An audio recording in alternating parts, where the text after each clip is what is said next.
Good morning, everyone. A little more excitement. Okay. Yay. Good morning and welcome to Good Morning Hudson, the membership meeting for the Hudson Area Chamber of Commerce and Tourism Bureau. I'm Mary Claire Olson-Potter, president of the Chamber, and I'm so thrilled to welcome you as we celebrate International Women's Day. But please, let's point out that we want to welcome Buck and Nate.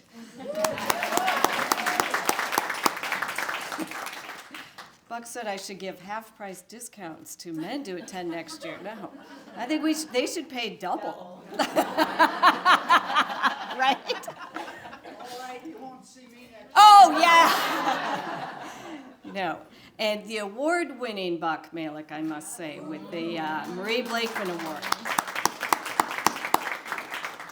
So International Women's Day is celebrated annually every year on March 8th. So it has been observed since the early 1900s, a time of great expansion and turbulence in the industrial world. The first International Women's Day event was held in 1911, and today a global web of rich and diverse local activity connect women from all around the world. So we are so excited to celebrate all that we have here in Hudson. And today you will hear some amazing stories from some of our own local women leaders who some thought they were just speaking to a couple people. I don't know where Lori got that idea. So Mary Claire is going to have a little conversation with me later. I mean, it's barely 8 o'clock and I'm already in trouble. But I want to thank our sponsor for today's program, Croix Gear and Machining, Precision with Purpose. Croix Gear is a passionate group of skilled and dedicated individuals working together to deliver on their commitment to make a positive difference in the lives of their customers, employees, and their community. They operate based on their core values of team players, attention to detail, continuous improvement mindset, and understand the value of reputation. So I want to invite Ruthie and her team to please stand to be recognized. And if you haven't met Ruthie and heard her story, you need to hear her story.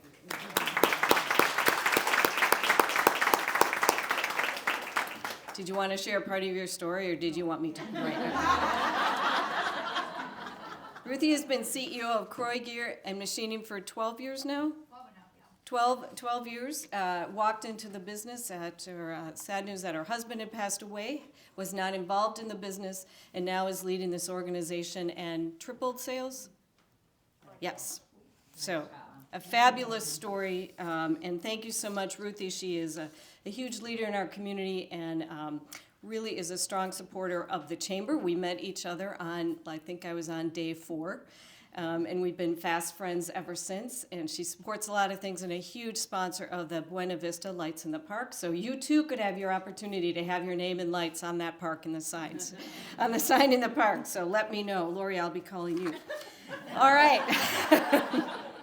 You call me too early in the morning. I think that's what it is. Sure, whatever, Mary Claire. Whatever you need. I love that. I know. So I'm so excited to welcome our panel of speakers this morning and want to welcome Leanne Van Allen. She is the Director of Graduate and Adult Programs within the College of Business and Economics at University of Wisconsin River Falls and is currently serving as Chair of the Board for the Hudson Chamber of Commerce. So please join me in giving a warm welcome to Leanne Van Allen.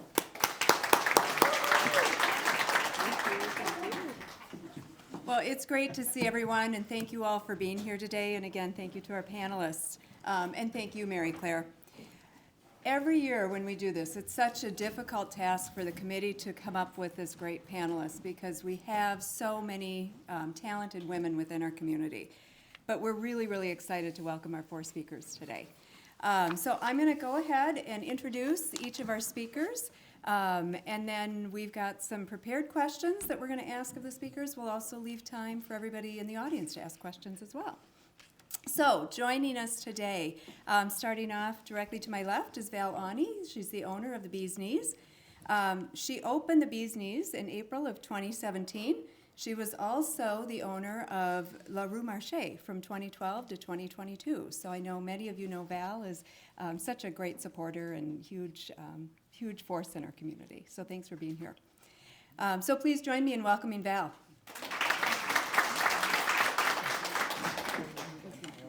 Next, we have Meghan Bennett. Meghan is a co-owner, along with her husband, of Bennett's Chop and Rail House in Hudson. Meghan and her husband Joe opened their first Bennett's location in St. Paul on 7th Street 16 years ago. They opened their second location in Hudson in November of 2022 at 517 2nd Street. So please join me in welcoming Meghan. Next, we have Lori Christopherson, owner of Onsite Apparel, and she is our next panelist.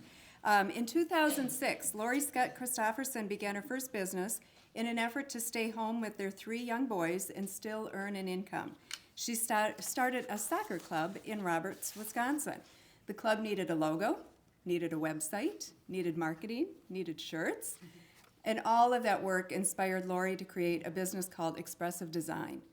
The focus of Expressive Design was to offer simple design and layouts for printed materials such as business cards and brochures.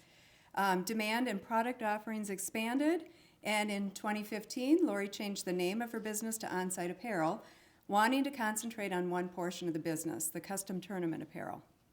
With the high demands of decorated apparel, Lori expanded her product offering to businesses, clubs, and other organizations. With the growth of the business, Lori needed more room to operate. In 2018, Onsite Apparel went from a home-based business to having retail and a production area in downtown Hudson.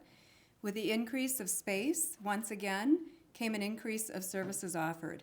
As Onsite Apparel was creating custom apparel for corporate businesses, tournament apparel, and designing and producing for River Girl Gifts boutique, the business flourished. In 2022, the retail storefront was sold to simplify and pivot to Onsite Apparel's core strengths, large corporate custom apparel printing and production. Today, Lori leads a team of strong individual women and 1 male in a collaborative, creative environment that's focused on quality and service, all while never forgetting to have fun doing it. So please join me in welcoming Lori.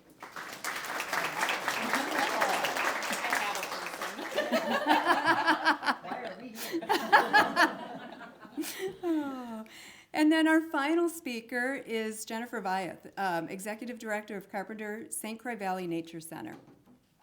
Jennifer is a native of Kingston, Ontario. She earned a BSCH in biology from Queen's University. As an undergrad, she enjoyed field work in La Perouse Bay, Manitoba, tagging snow geese goslings. So I was sharing that with our daughter last night, and I said, why aren't you doing that? It sounds great. After graduation, she secured a position with the World Bird Sanctuary, WBS, in St. Louis, Missouri, where she worked for nearly a decade training birds of prey and presenting educational programming in schools, zoos, and parks such as Busch Gardens and SeaWorld. She also served as the Assistant Director of Field Studies, surveying wild bird populations, monitoring nest boxes, banding songbirds, and studying avian diversity at WBS. Jennifer met her husband, Greg, in Missouri. They moved to Minnesota, where she worked at the U of M's Raptor Center as the program director until she began her tenure at Carpenter Nature Center. Jennifer started volunteering with Carpenter Nature Center's bird banding team in 2002. In June 2005, she became the center's first development director. She completed a fundraising certificate from the University of St. Thomas at that time. In November of 2012, she became acting executive director, and in April 2013, she accepted the role of executive director. As director, she is involved in conservation and education efforts up and down the river, including working with partners in both Minnesota and Wisconsin. Jennifer lives in the St. Croix Valley with her husband, Greg, and their 2 children, Vincent and Katie. Please join me in welcoming Jennifer.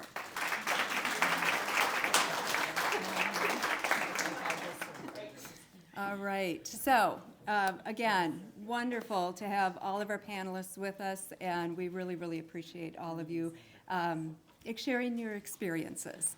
So I have a few questions, and what I'll do is kind of rotate through, and we'll leave time to have questions from the audience as well. So first question, Val, I'm going to start with you. Okay. Describe your current working role.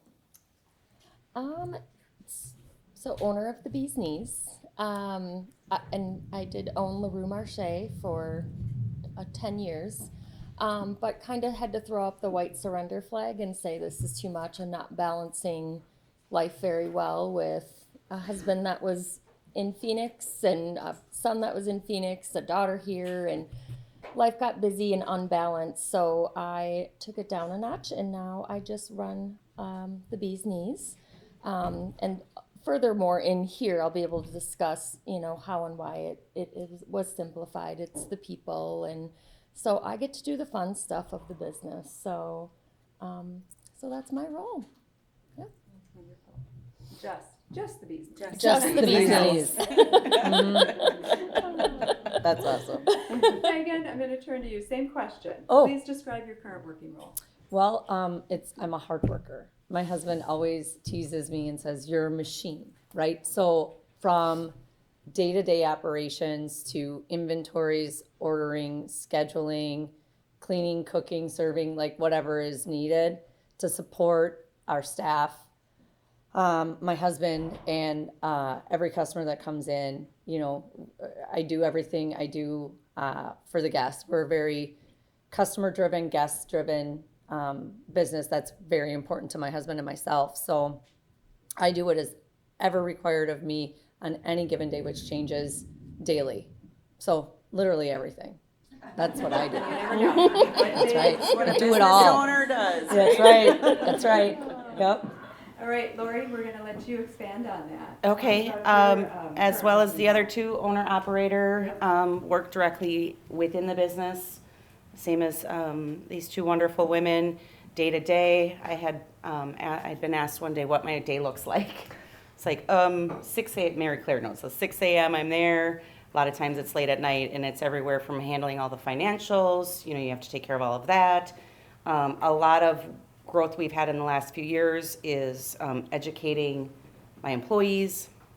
So a lot of they call it tribal knowledge. They're trying to get the tribal knowledge out of here into them. So it seems like I've really had to pivot and do a lot of training in our industry. I run the machines when needed. I enjoy running the embroidery machine the most. If any of you know, we acquired a large piece of equipment early last year, and that equipment scares me, which is different for me, so I've got a gal doing that. But really running the equipment, the day-to-day working with the customers. Talked with Debbie briefly here. I really work on wellness with my staff, work on just the mental health version. If you're having a bad day, see you, bye.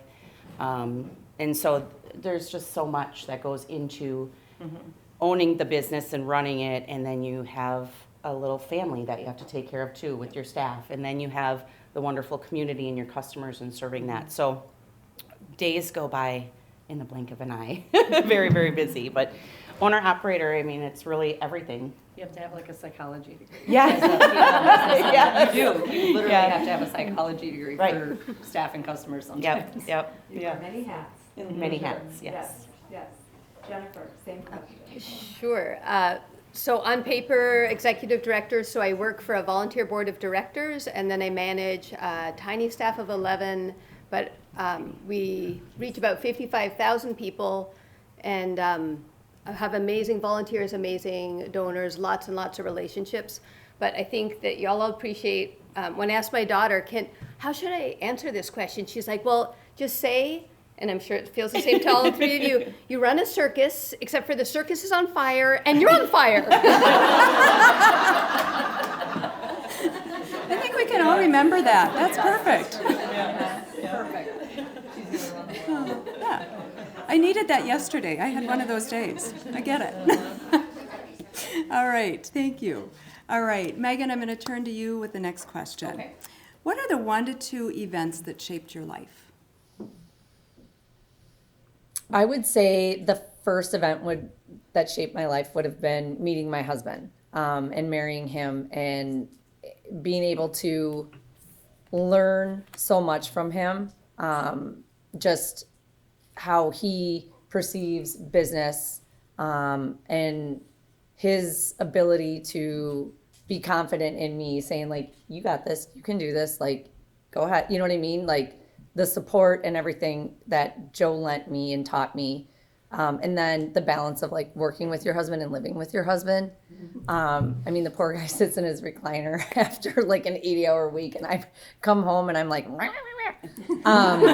everything. And he's just like, can you stop? How are you? And I'm like, oh, I'm good. Yeah. So that meeting Joe and getting to do this with someone that has the same end goal as I do is pretty cool. And I would say the second event that really shaped me was becoming a step parent. So Joe had been married prior to myself and had 3 older children. So we have 6 kids collectively. He brought in 3, I brought in 1. Together we had 2, and now we have 7 grandkids from his older 3. And learning how to navigate those waters with being a step parent and trying to find compassion and understanding for what his kids were going through and not what I wanted selfishly to like happen with like the Brady Bunch like right away, really taught me to have a different appreciation and respect for everyone that comes into my life or comes into our restaurant, to hear them differently and to relate to them differently. So I've learned a lot in those 2 situations, I would say.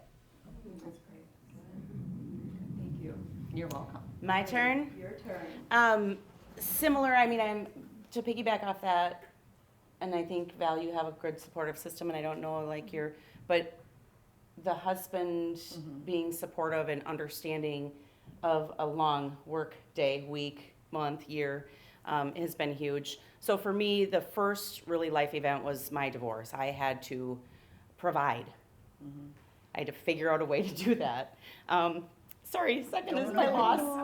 Yeah. Second is my loss. I wasn't gonna cry. JT really taught me to step back and look and be present and care about people and what they're going through and the daily things that they do. So that's why I didn't like your questions, Mary Claire. No, I love you. I love you. And then I was like, I'm going to go around this. I'm like, no, I am learning to be my authentic self. Yes. So those are the 2 things that shaped me to where I am now. And I think the biggest is JT. I started the business because of him. And when he was 2, I had to stay home. And now even what he's taught me since he's been gone is just amazing. You know, just to be my authentic self. There's no judgment. There's just love and be present. And so those are 2 things that I've really integrated into my business, and I think my employees have really seen the difference in. The other thing is setting boundaries. I don't have to say yes to everything anymore, right? So yeah, those are my 2 big events. I don't know if you're Yeah. Oh yeah, and it's really hard because I don't want to be the crier in front of everybody and have that be, but it is my story. It's good. Yeah. Yeah. Yeah.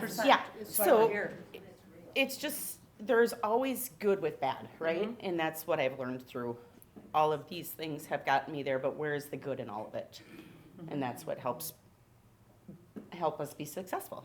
Yeah. Bringing so much good. Yeah. Yes. Thank you. Thank you. Sorry. We're past that one now. I'm good. Jennifer. I guess, looking back, my parents didn't want me to be a girly girl, so it started out with a pet snake.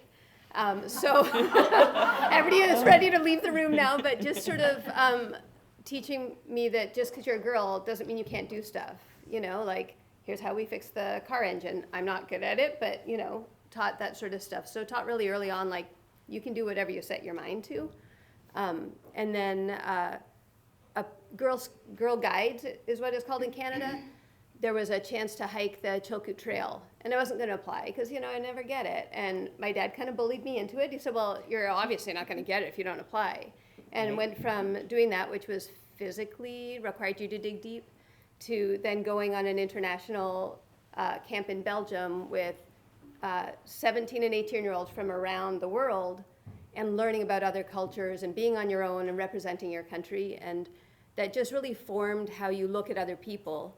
That was in 1988, and then of course Tiananmen Square was the next year, so some of the students that had been with us were likely in the massacre. And so just to have that view of the world and how fortunate we are here in North America, even with all the things we face.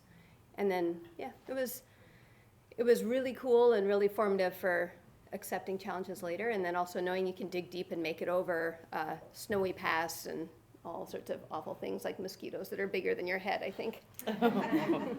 Who knew they existed until you were there, right? Oh, boy.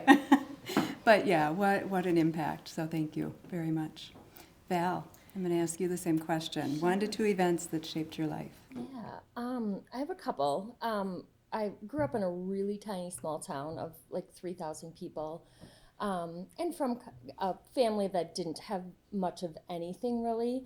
My dad was the oldest of 12 kids, and they were a farm family. And so going off to college was probably my first big thing, like, oh my gosh, I can do this. Like, my parents were always supportive with words and everything else, but not necessarily a financial support because they didn't have it. But so going off to college and thinking, well, how am I going to do this? How am I going to support myself? How am I going to pay for school? And then at the end of it, I'm like, I did this. I'm still standing. Of course, I have some student loans to pay back, but we will navigate this. So I think that was the big thing, because I'm the dreamer in my family. So my husband is very much the responsible, making sure our business runs smoothly with the financial side of things. So I'm the dreamer. I think my college days kind of set me forth in, I can do this. I can do whatever I want to do. So I would say the next big thing was Le Rue Marché. So always had the goal, and I always wanted a gift shop. That was my goal. That was my dream. I mean, I sketched out what it was going to look like, and I just said someday this is going to happen. But we had kids, and I kind of just stayed the course with that. But Lisa, the founder of Le Rue, posted this beautiful bouquet of flowers on Facebook. So this is the origination of Le Rue. And she said, someone gifted me these beautiful flowers. I hope I can find someone to fill my shoes. And this is kind of when Facebook was starting to become something. I grabbed my big computer, I walked to my husband, and I said, this is me. And he looked, God, I might cry. Do it, please.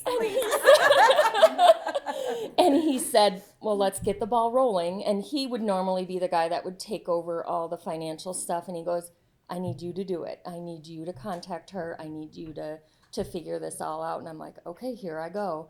And jumped in and, never looked back. So that was another thing. Because again, you're looking at how do you financially run this, do a business. So that was another big hurdle.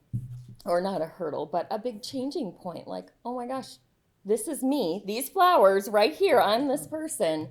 And a little side note on that, when the person who sent Lisa those flowers was Becky Schofield, who remained a consistent customer at Le Rue. So on my last evening in there, we kind of had a little celebration with, I don't know, maybe 40 people. And I gave her a bouquet of flowers saying, you changed the way my life went. So That's so cool. and the one I'm not gonna cry about, but a big part of why I slowed my roll is I lost my dad.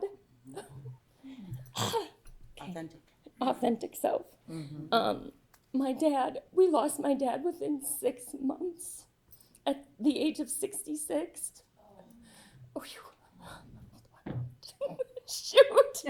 Oh, Mary Claire, we're not a good pair up here.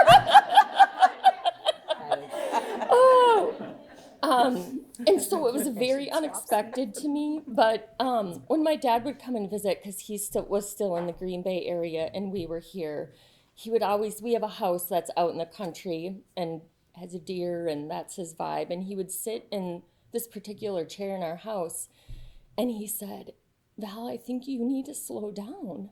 And I was like, oh, Dad, I'm fine. Because we had two very busy kids in sports, two businesses and kind of the same as these guys. It's like you're there when you need to be there, and that's pretty much all the time, and you know. So after I had kind of talked with my husband about it, and I said, I think it's time to sell LaRue. Like, I feel like it's just time that someone else needs to take her over. And my husband like, let's hold tight. And the month after I lost my dad, I looked at my husband and he said, you don't even have to say it. And so that's when the ball started to roll. And as much as I loved LaRue and loved having bees at the same time, everything else in my life was sort of falling, you know, like just at a lesser level of what I wanted.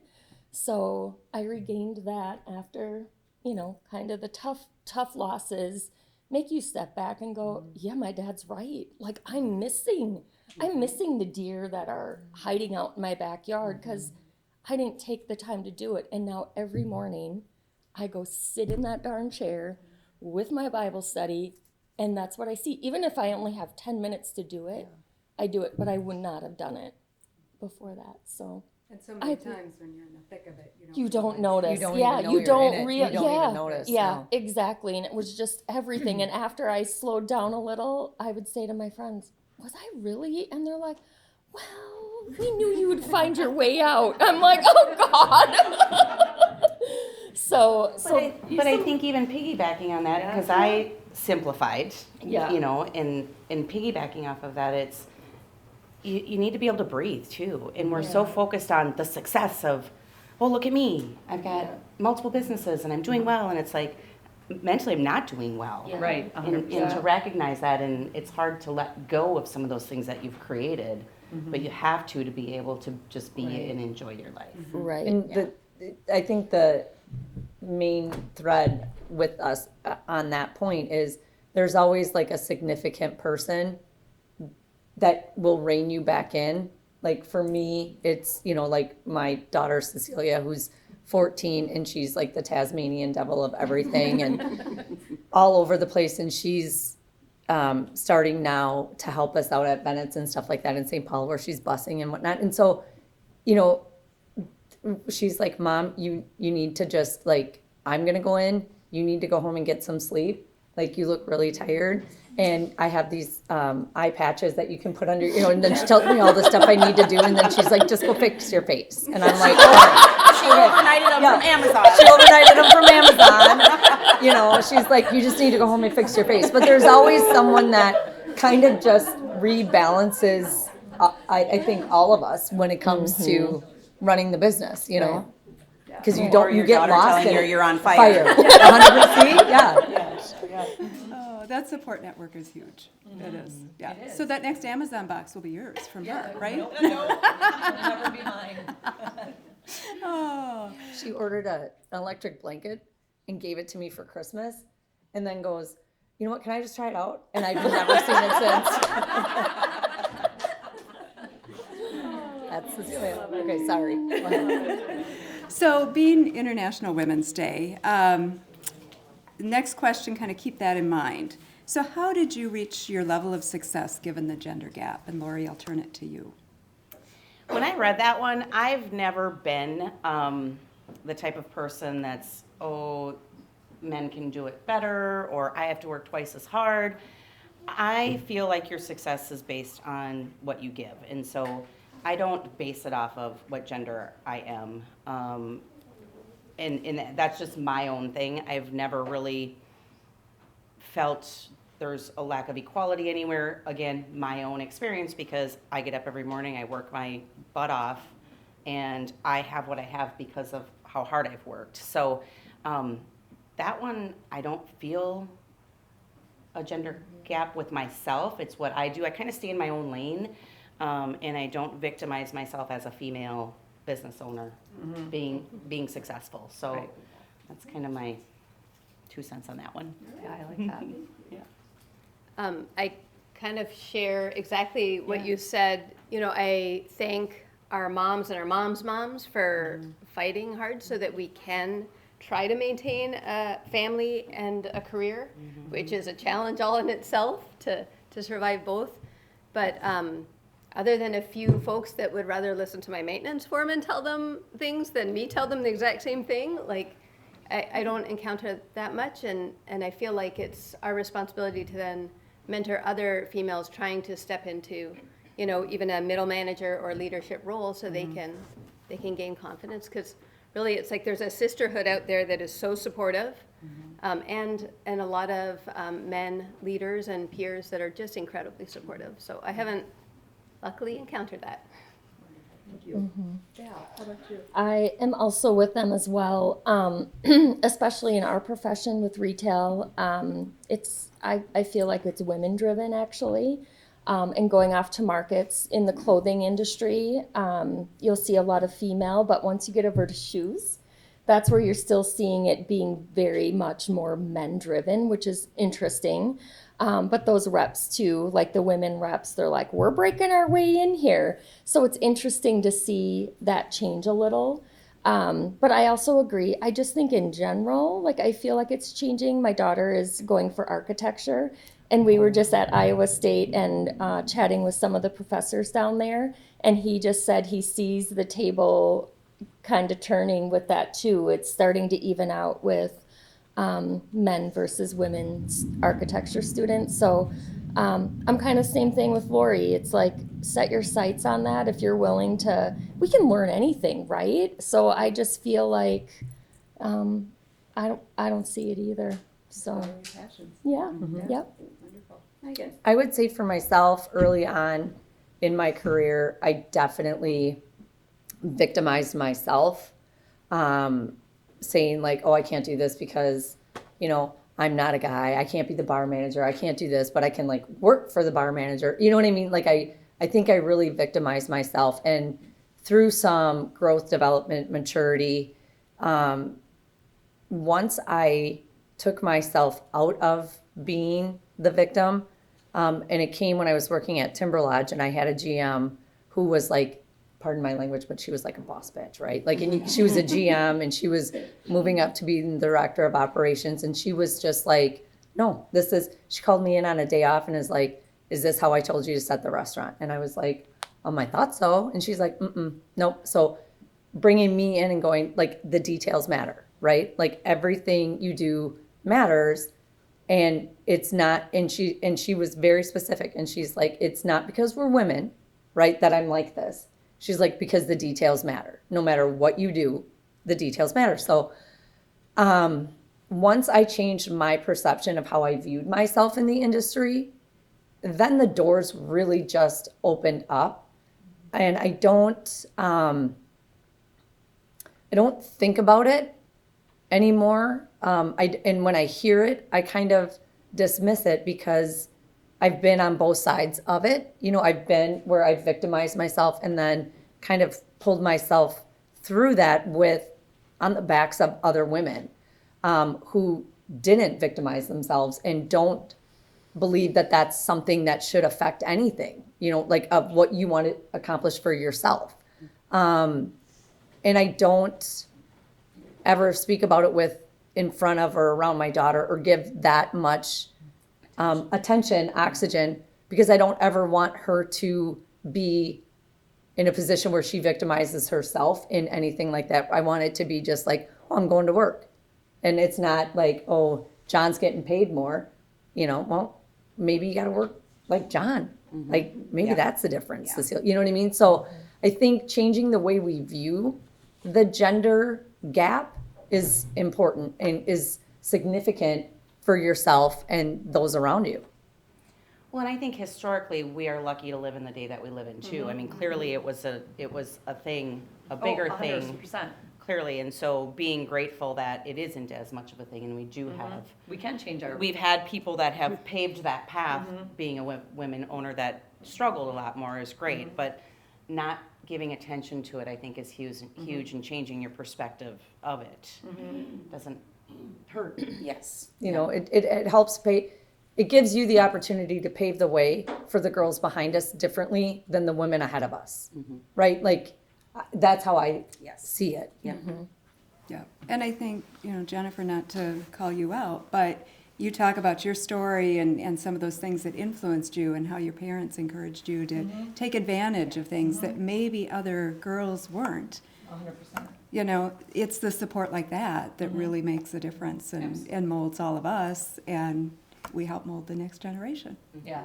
And I think in the day-to-day, having your team, your family, your work family, there are certain vendors that'll come in and they'll lie straight to my face because I'm a girl and it's a mechanical thing and I see right through them. But then, you know, it's my maintenance team, they're currently both males and they're just great at playing the game. They're like, huh, when I talk to them. So, you know, we've got their number and the whole team knows, like, you know, so when they get the chance, they'll speak to their team like, hey, that's not appropriate. So we're bringing everybody together on this, like, that's not acceptable anymore. Like, you look at the 14-year-olds these days, and there's so much that's not acceptable that we used to think in the 80s was fine. My daughter watched the old Top Gun and was disgusted by the behavior of Tom Cruise. Yes. So, like, how could any woman think that was attractive? You want to miss them on the screen, Yeah, right? exactly. Yeah. But it's nice to see that change coming and that respect for other people that may be different from you, but are equally valuable. But Cecilia's 14 and Max is 16. And it's very interesting to see, just as strong and independent as my daughter is, how without being like told to behave this way, like, you know, like tell your sister she did a good job, tell her, you know, she can do anything, like without lending him that guidance, it's interesting to watch how he and his friends like encourage their friends that are girls or their sisters, or, you know what I mean? I think it's kind of just like been a pretty cool evolution to watch from what we grew up in to what our kids are growing up in now. You know what I mean? The judgment is completely different, I think. Very different. Yeah. Very, very different. So kudos to the ladies that Yeah, sat here that before path for us. us. Yes, 100%. So to continue on that thread a little bit, Jennifer, is there other advice that you would give to other women? So some of the harshest critics can be other women. So, you know, just look out for other women there. But I guess my big advice would be, especially if you're in a leadership role, is find a group of peers or people that understand and that'll tell you the truth when you're acting like a ding dong.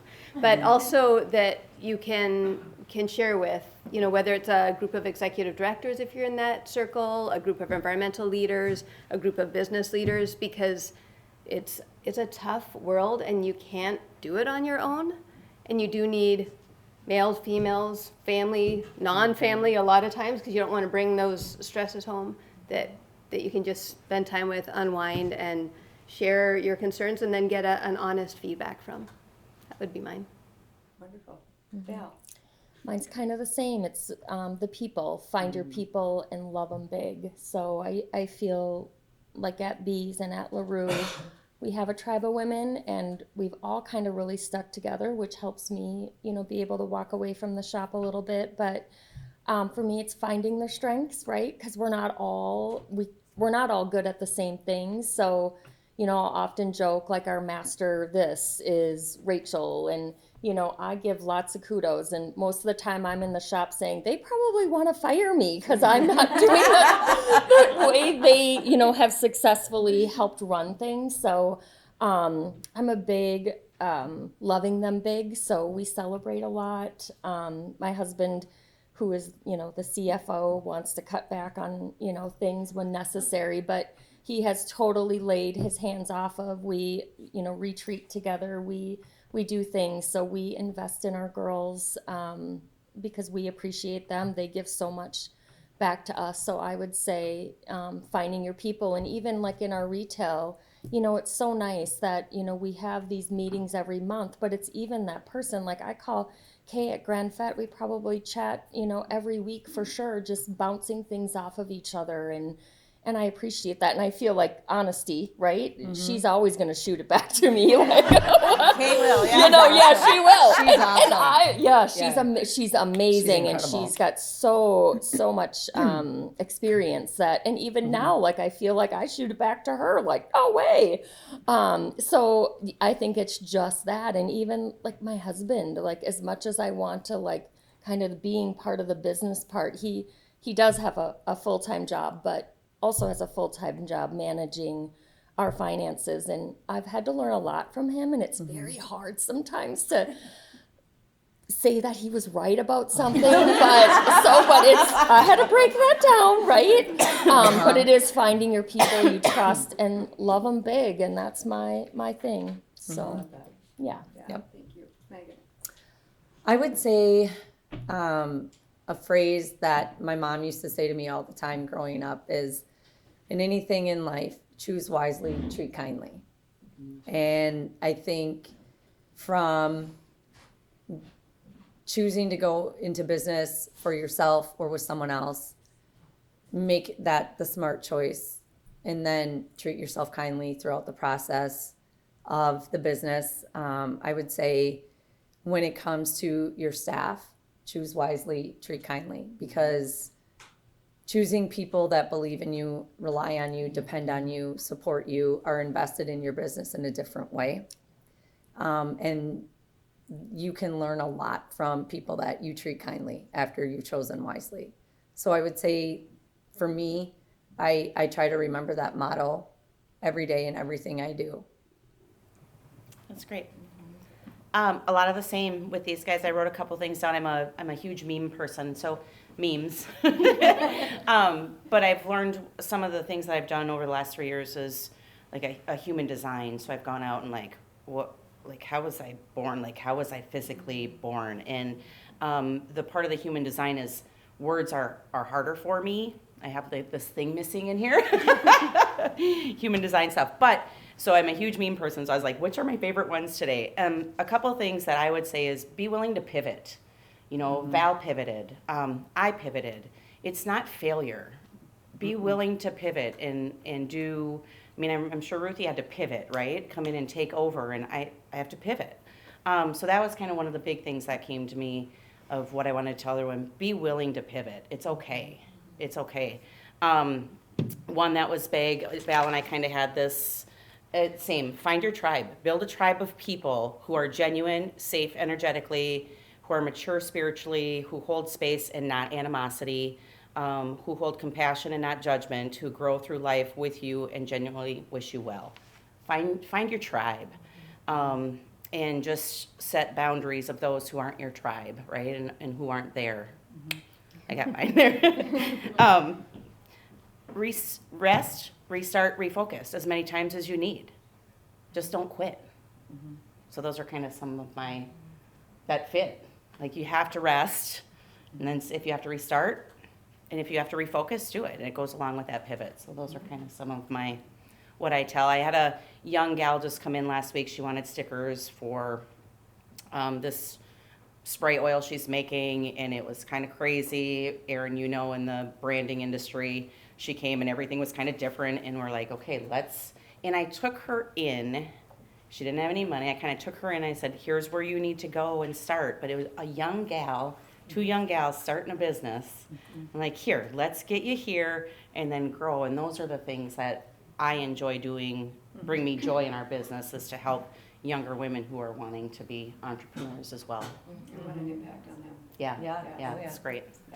And I think too, it's always challenging yourself, you know, like for our customers that come in, it's like you always want things to look different and feel different because it keeps them coming back for more. But for me, like, we're working on a website right now and maybe are going to start to sell a little bit. Well, this has been my like, oh, I do not want to do this, but I'm pushing myself and finding enjoyment in it a little bit. So, but I have a team member that's very good at it, so that's good. But I think it's that, like, always kind of pushing yourself a little. And obviously, if we get nothing from it or don't have any joy at all, then it's just going to go away. We'll pivot away from it, but... or you do, like, you find those people, you know. Yes. My biography was written from one of my people that is on my team, and I'm like, here, Mary Claire wants this, do something with me. Or the website, right? And I mean, you just have to. But I think also there are significant moments within running a business where you pivot away because you're just depleted of absolutely everything. And I have had people that have come into our business that have re-inspired my passion for my business. It's okay to lose that passion because I think as human beings and women, like when it's okay to lose that passion and then get it back, because I think when it gets reignited, it's almost like you're a rocket ship taking off. Like you almost have more passion than when you first initially decided to venture into something scary like owning a business. That's that rest. Yeah. Yeah. Rest, restart, and refocus. Yeah. Really. Sort of related to advice I got from a female leader in my first management role. She said, pick your battles. Like you can't fight every battle. You have to let some of the other teams win to gain their strength and do a better job at their thing. And you need to focus on what really matters. So that was a very freeing one because you don't have to win every battle. Yeah. Yeah. You don't have to be on fire all the time. Nope. That's the relaxation. Okay, I have one final prepared question, and we're going to take questions from the audience. Val, I'll start with you on this one. Describe a challenge, your biggest challenge, and how did it contribute to your success? I'm sure you're prepared to hear everyone say COVID. So a month before COVID hit, we had actually purchased the building where Bee's Knees is. So that was really scary. Sorry. On top of, having two businesses during the COVID, during the COVID time. Yeah, what a time. Yes. So that I think was, and again, that made us stop in our tracks. I maybe cried for a week, and then I thought, I got to figure this out. What are we going to do? And now that I look back, or even in the journey of it, I realized, not that I would ever want to revisit that, but it was a gift for us. Like we were able to get our store completely ready in the 2 months we were closed. So we were able to step back and really focus on Bee's Knees before it opened. It made us seek out, other avenues of selling. But I would say, the biggest positive or the biggest thing that came out of it kind of goes back to our cash flow. I'm the dreamer in the business. My husband is the in the business. And he's been always trying to rein me in to pay attention to money being spent. And during that, it was scary because we were calling our vendors saying, you can't send this, you can't send this. So it made me really step back and be more fiscally responsible with our business. My husband still says it to this day. He's like, I know you think COVID was the worst thing, but it changed who you were as a business person, the behind the scenes business person. So I would say that was pretty big for me. We Yeah. always look for those bright spots coming out of COVID, Yeah, right? right, 'Cause right. there were some really Yeah. positive things that came. Not Right. that we ever wanted to be in that situation. Right, or we don't want to go back. revisit it, Right? but Yeah. yeah, Exactly. absolutely. Yeah. Mm-hmm. Megan, Yeah. how about for you? I think to try and narrow it down to just one specific or a few specific things that were impactful. I think for me it is, I don't want to say surviving, but fulfilling like the inconsistency of every day. Not. I mean, every day, like for us in the restaurant business, is a different day, right? Like you don't know who's going to show up for work. You don't know if you're going to have the business. It's weather dependent. Like there's so many factors just like that go into what happens on a day. And I think for me in my line of work, it is every day. Like every day I open it, it's so unexpected. Like I don't know that there's one thing that contributed to my success or our success. I think it's just being able to open the doors every day contributes on a daily basis to our success.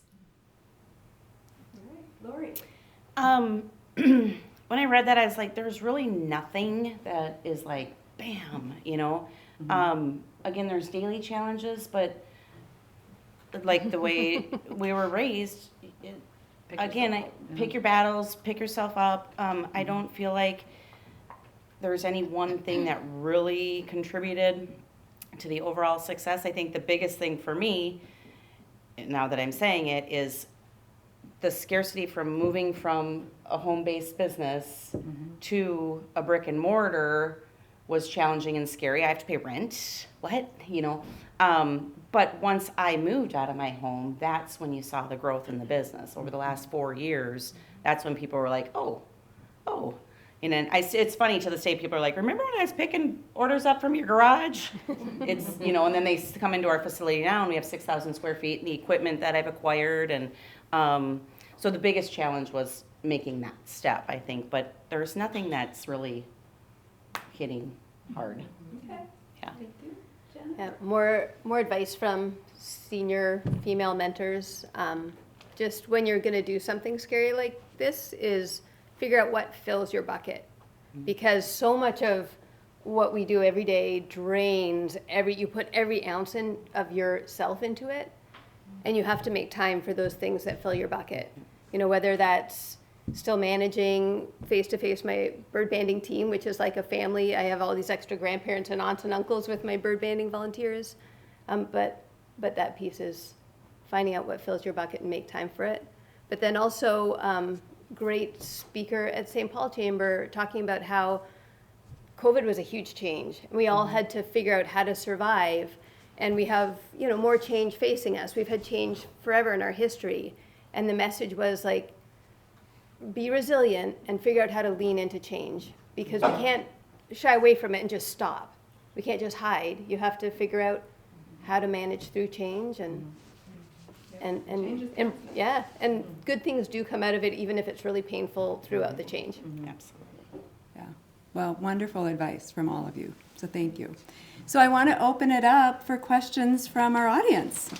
Yeah. Uh-oh. First of all, I want to say this conversation's been amazing. I was jotting down questions, and in your heartfelt, honest sort of responses, you just touched on so many of them. So Heather Loggins here. The St. Croix Valley Foundation, their Conversations of the Valley series, is called Rural Resiliency. We can debate whether you consider Hudson rural or not, but the last session was basically about entrepreneurial ecosystems, which I didn't know what they were. The next one is on Main Street resiliency. Main Street is kind of metaphor, but also rural. What would you say if you were asked to identify one or two salient sort of points about what creates resiliency on Main Street, or again, for that matter, in small communities? I touched on that, but if there's anything, I'd be interested in hearing how you would answer that. Yeah, I think I wanted to touch, like when you talked about COVID, like the chamber, there were so many local people, the chamber, other businesses, the community, like everybody really stepped up when we had a challenging time in Hudson. And I think I grew up in Hudson. I graduated from the high school. It's so different now than it was, right? You knew everybody in a room at one time. But I just think the resiliency, Hudson's success comes from having a great chamber, great leader in the chamber, and then a great community of people that really come together and care about each other. And I think that's really what made Hudson stronger through that COVID challenging. Yeah. I couldn't speak to what it was like during COVID up here in Hudson, but what I can say is when Joe and I were first looking to start a restaurant, we looked at what is now Agave Kitchen, and we fell in love with Hudson. And for whatever reason, that location didn't work out for us. But over the years, we would say, if anything ever happens in Hudson, like it becomes available, like that's where we want to go, because it's a community, and we didn't know anybody. It was just the feeling you get when you cross that bridge and you take that exit. For us, like you kind of just relax and decompress, and you feel like you're in a community. And that comes from every single solitary person in this room, every homeowner, every child, every business owner, everyone that is continuing to reinvest on an emotional level differently than any place else. So I think when your investment that you have in where you live and where you choose to live your life matches that of everyone else's, it's pretty cool. And I haven't seen it anywhere else. Yeah. I think that the phrase that comes to mind for me is just show up. And you see it. You see it in the community members. I mean, I remember lines of cars picking up food during COVID. Right. They were just showing up. I had people knocking on my door while they knew I was working in there, handing me checks. I want you to be here when this is over. And it's like, holy moly, they are showing up, and that's amazing. And even for like this morning, you guys showed up. You're a part of our community. I don't know. I think that's really the big thing is that Hudson shows up, and They do it in a very amazing different way. for all of us. Yeah.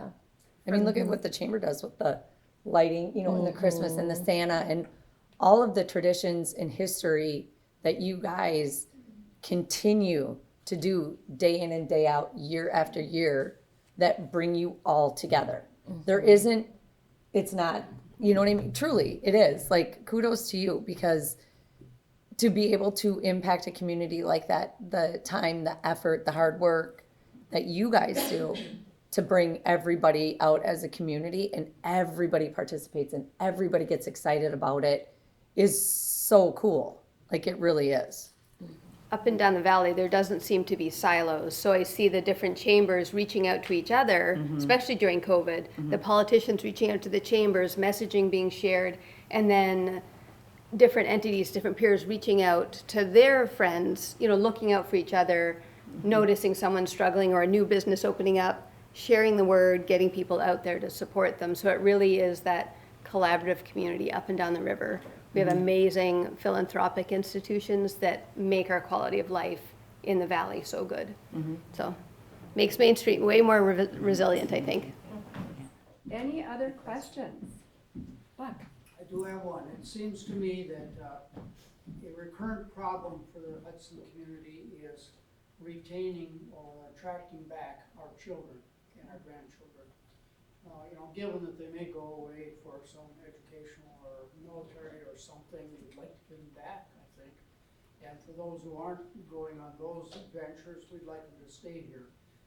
You've thought about our community. I wonder if you have any top of mind responses to that. What should we be doing that would improve, would raise the percentage of our children and grandchildren deciding to build their lives here after high school? Well, I mean, I think having them for a time go and realize, right, like what the community is, what family is, and then their ability to bring back a piece of their journey. I think they're back to the community, kind of builds it and changes it in a positive way. And I think no matter what, they're all going to come back, because I have heard from more customers inside of Bennett's, like, you know what, I grew up in Hudson, you know, and then I went here and I did this, and now we're back and I love it. Like, I met a woman and her husband, her brother and her brother's partner, and they were living out in Los Angeles, and they're actually leaving California and moving back here because the parents are here. Now both the kids are going to be back here. You know, so I think what is established on a daily basis from all of you here is what is going to bring your kids and grandchildren back to this community to choose to raise their families here. And I think with that is involvement. You have to involve them in what you're doing as a community. And involvement sometimes is hard when, you know, we have kids that are like worried about their Amazon packages versus, you know, let's go look at, I mean, go back to your story. It's like, yes. And so it's involvement, and how do we get the kids involved in the community? And, you know, when I grew up here, there was so much to be involved in, and also my parents were a big part of the community, and that's really what kind of led me to probably be involved more in the community as well. And so if if our young people right now, if their parents can even get more involved, and you see a lot of involvement, but there's a lot of people here that aren't involved too. Yeah. So like, how can we attract that? I was talking about, your Hudson Hot Air Fair, like, what is it gonna take to get people to help and be involved? It takes so many people to do so many things, and it's always the same people doing the same things. Right. So what can we do can I take 2 hours of your time a year, even a little bit of involvement? So to me, I think it would be doing more things to bring in easier involvement. Do you think it would be, for some of the stuff, just a question, like, do you think it would be worth investigating, involving the kids and having them take ownership in their community at the fundamental elementary level? Like, for example, let's say the hot air affair. Like, what makes, asking the kids, like, what makes it fun? How do you think you can contribute? What does that look like? And for the older kids that have the social media knowledge and the marketing and all that, maybe pulling from that, I don't know if that involves them in a different way. I don't know. Yeah. Some of the cool things that we do with youth in the middle school and college Yeah. age is, camps where they can explore careers right in this area, and then see people like themselves in those careers. And then we work a lot with the University of River Falls students, because even when they get there, they don't know what they want to do. And get them out on the land, meeting our naturalists that are doing this for a career, meeting our habitat managers. This is my venue, but you can still do the Right. same Yeah. in business. Right. So they get hands-on, they learn what the real job is like. And from having kids in this age range, they're looking for mentors. I was just talking to the new, I think she might have left, the new, oh, there we go, Laura right there. But my son wants to be an actuary. I don't know any actuaries, but I'm going to reach out to the community, find an actuary. Once they can talk to an actuary, they know, oh, I could see myself at that business in Hudson, in Hastings. Sort of that education and hands-on opportunity for that age group is key. Yeah. And seeing people that look like you in that role, so that you can do it. Yeah. For sure. Do we have something like that, Mary Claire, like a leadership, Hudson leadership for the high school? Youth action or? Youth action, but I mean, we invite, a lot of the kids to help, like National Honor Yeah. Students helped us move. Yep. Yep. And Yeah. some of the others are involved in some of our other events, but certainly an opportunity for us to do more. Right. I think it's more involvement or direct connection with the school. And Yeah. I feel like we run into roadblocks because of all of the red flags that we have to work through, which is unfortunate, or all of the legalities or the safety, or, everybody's so worried about all of this stuff instead of getting to the root of, they actually let one of the entrepreneur school store classes tour my facility, but it wasn't easy. But those kids are interested in my industry, and they had a great time. And then we had Subhouse. I had Subhouse come up, and then had Haley and her husband, Sam, right, come up, and then give their stories. When they can see the local community and people like us making it and how we do it, that's what's important. And I don't know the Hudson schools as well, but in Hastings, it really seems to come to the teacher to bring in people from outside into the classroom to talk about their work experience, how they got where they got, what education they needed. But it would be nice if there were more support, so each teacher didn't have to take on that weight of finding a person, Right. scheduling them, bringing them in. Yeah.